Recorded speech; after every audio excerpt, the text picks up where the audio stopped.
When are you gonna buy another? What kind of car you have? What kind? You have cars? Yeah. How many cars you got? You all right? Yeah. You don't want to tell me? No, I don't know. Are you Seinfeld cars? No. So there I was taking a break from making my top 10 worst comedian video, you know, just catching up on some of my favorite YouTube channels, and I was halfway through Too Lazy's latest upload titled Tom Segura Realizes the Pause Got the Best of Him, and he played this clip of Tom Segura with fellow comedian and bearded bald dude Robert Kelly's podcast, in which Segura went full Mitch McConnell.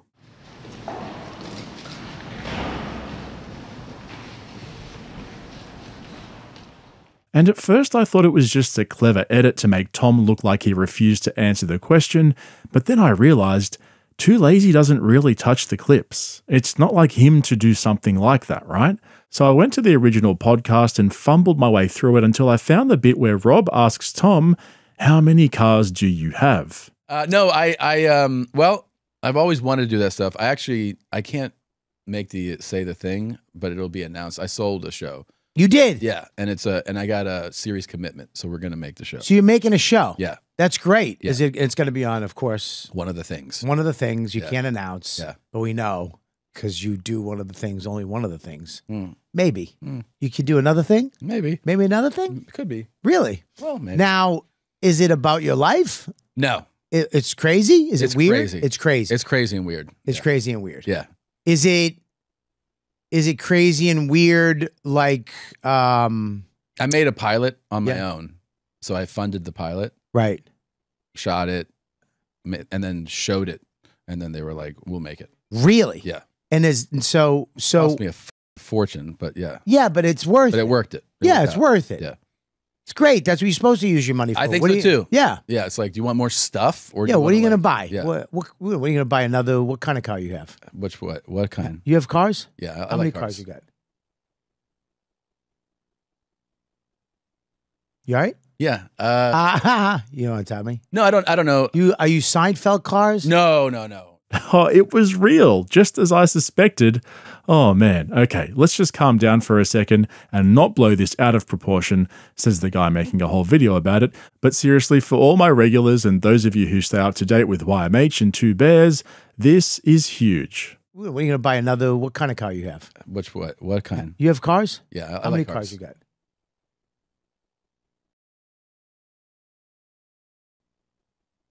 You all right? Yeah. You don't want to tell me? Oh, Tom, what have you done, mate? Oh, geez. So look, there's a lot more than you guys think going on here because he's actually deleted all those airport rant tweets from October. So let me break it down. Stick with me. It'll be worth it. I'm going to pivot slightly first of all and then come back around and tie it all up in a nice little bow because for those of you who don't know Tom Segura that well, he isn't mucking around. He's playing chess. Now, I'm sure most of you have heard of the channel Joke World. I'm a massive fan personally and a long-time subscriber. He basically breaks down and keeps us up to date on everything happening in the comedy world, and around a year ago, he actually caught the attention of the man himself, Mr. Tom Segura. Check this out. This is kind of funny. All right. I brought in one of my good friends, very, very funny comedian. Thank you for coming by, man. Yeah, of course. You know, it's always cool to meet comedians and like, you recognize me? Yeah. You're a good-looking guy. You're successful. To have some success, and like somebody knows it or whatever, and you're like, okay, I did something well. Yeah. Well, we have actually a pretty natural, classic archetype comedy dynamic. Right. It's wacky guy, straight guy, basically. You know? Yeah, because you have like you'll always kind of surprise me with like your references to like anything. I'm like, this dude has deep knowledge about things I don't expect. Dude, I just have a big dick. I identify with what you're saying 100%. I feel the same as you. I feel like a lot of people will be like, no way. I know. It's very strange. And that's the thing is when you have a small dick, then you look at what an extreme version of it is, and you're like, that seems pretty awful. It's really, really sad. It goes on and on.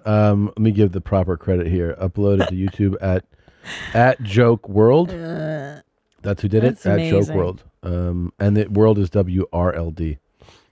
He cut this for over like 4 minutes. I love it. And he really overlapped your reactions to like, yeah. And, it's so good. Yeah. It always amazes me because the amount of time it must take to do this. Well, it's certainly one way to get a narcissist's attention. But yeah, like Tom was just saying, that was actually a pretty funny edit, and it would have taken quite a while to put together. That kind of editing is quite finicky. But fast forwarding to just 2 weeks ago, Tom appeared on Joke World for an interview in the lead up to the release of his YMH comedy special called 69 Minutes. Ooh, so edgy. Tom Segura and YMH Studios have always been at the forefront of live podcasting, constantly elevating both the quality and shock value of each event while setting an example for their peers in comedy to follow. But now that the rest of the podcast world has officially caught up, it's time for Tom to change the game once again, this time with an entirely new type of hour-long special. Instead of paying for a live podcast, 69 Minutes is a fully scripted, fully produced comedy show that was filmed in multiple cities and features tons of other comedians. And after getting a chance to sit down with Tom, it's clear that this reimagined 60 Minutes parody is far from the end of new ideas coming from your mom's house. Well, Tom, thank you so much for joining the show today. Simpson's great. Jessica Kirson was hilarious in it. Joe List was so funny in it. So was Danny. I think everybody has great appearances. I mean, I was really happy that I get to explore the washcloth theory that I've had, that it's only that they're just for the pores, and I got to really like ask like super high level people about it in like a serious way, so that was very fun for me. Oh, the irony of Tom rocking the poorest camera available to man. Now, I haven't seen Tom's new comedy show special, or whatever you want to call it. It's not really my thing, but luckily we have channels like Comedy Enforcement to break it down and review it for us, so go check that out if you're interested. But here's the thing. Now that we have all of this information in our back pocket, let me explain what's really going on here. I've gone through the details in a previous video, but basically, the YMH Studios YouTube channel is falling off. It blew up in the pandemic when everyone was stuck at home and glued to their devices, but now that we're all back to work and out and about, the Brogan comedy brats are falling off, some harder than others. But I have to give credit to Tom here because he's easily one of Rogan's smartest friends, and he's only 44 years old, right? So he's got plenty of time to grow and to build up his profile and reach the top of the entertainment industry. Most of you probably already know, I used to be a massive Segura fan when his stand-up was good, but after he showed his true colors over the last 18 months or so, punching down on his fans, bragging about how rich and successful he is, I just can't look at him the same way anymore. So being one of the smarter Brogan comedy brats, Tom knows that he has to pivot and keep it fresh, otherwise he'll end up Brendan Schaubing himself, but more on that in a moment. Let's backtrack quickly to what Tom said at the beginning of this video when I played that full clip from Robert Kelly's podcast where he was talking about his new show that he sold to a network. Remember, he said he financed and produced the pilot himself and luckily showed it to a network, who he refused to name, and now they're funding a full show. So, clearly he's talking about Netflix, right? We can probably expect to see more on that next year maybe, or even the year after. You can probably see where I'm going with this, but let me spell it out for you. Either someone from Netflix told Tom that he needs to tone it down, or he just figured that out for himself. He knows that he can't keep growing on YouTube with the old broken Brogan model. He figured out this year that if he wants to make it big, he's got to get in with the big boys, and that means getting that Netflix money, or whichever other network it might be, we don't know for sure, and moving away from YouTube. For Tom, YMH has become a promotional vehicle for the bigger projects that he wants to do. And these guys love Netflix because when they release specials and shows through that platform, it gives them mainstream exposure outside of the Rogan universe, and it makes them less reliant on Papa Rogan. But there is no way that Netflix is going to partner up with Segura when he's doing things like going on Twitter after a TSA agent made him check his bag, dropping C-bombs left, right, and center, abusing other people in the replies online, berating his fans for calling him out.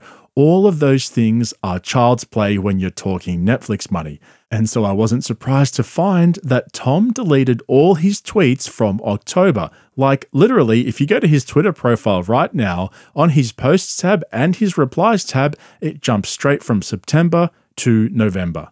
That 2-day Twitter rant about the airport has just completely disappeared, as well as every single other tweet on his profile from October. Way to hide it, Tom. See, he wants that Kevin Hart, Dave Chappelle, Joe Rogan money. And the way he was going, he was pigeonholing himself into his own little world that clearly is starting to fall off. So why not reach out to a big comedy channel like Joke World and do an interview? Maybe it's time to ease up on the car talk and stop telling everyone how many cars he owns. It's so obvious that Tom's in damage control right now because he's finally figured out that leaning into the whole, I'll say whatever I want to whomever I want, however I want, it's just not cutting it. I'm sure he's got a publicist that had several meetings with him and explained that it's not working. You're starting to get a lot of hate. It's going to affect your market value when it comes to negotiating with Netflix, etc., etc. You've got to delete all those tweets. I mean, Tom really is playing with fire here because we all know what happened to Brendan Schaub when he tried to take on the internet. You got to remember too, Rogan's like an older brother to me. When I do anything, I call Rogan. That's how I operate. Right. Yeah. I asked his advice on this, right? And then, you know, he would give me his advice, how I should handle it. When you did tell Rogan your version of events, I just want to know, for my own peace of mind, did he believe it? I don't know. To him, it's like, you know, you're never going to beat the internet, man. I mean. No, regarding me and Bobby. No, because I told him it's not you guys. Oh man, if only Brendan actually took Rogan's advice. I seriously do not understand how that guy gets out of bed every morning. Every single thing he does now is just a massive pylon of hate. Have you guys seen his latest channel called Toontown?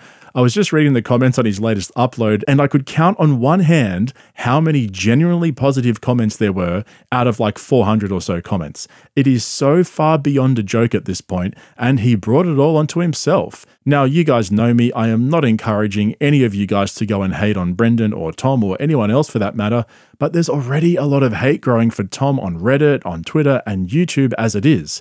If he doesn't take a step back and try to recalibrate his reputation like Schaub failed to do, he'll quickly reach a point of no return, just like our boy Bupper.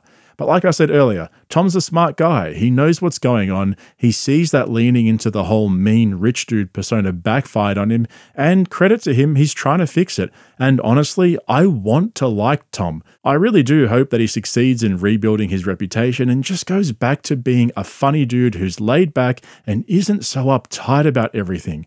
And I mean, at some point, he's got to drop Bert. That guy's dead weight, but that's for another video.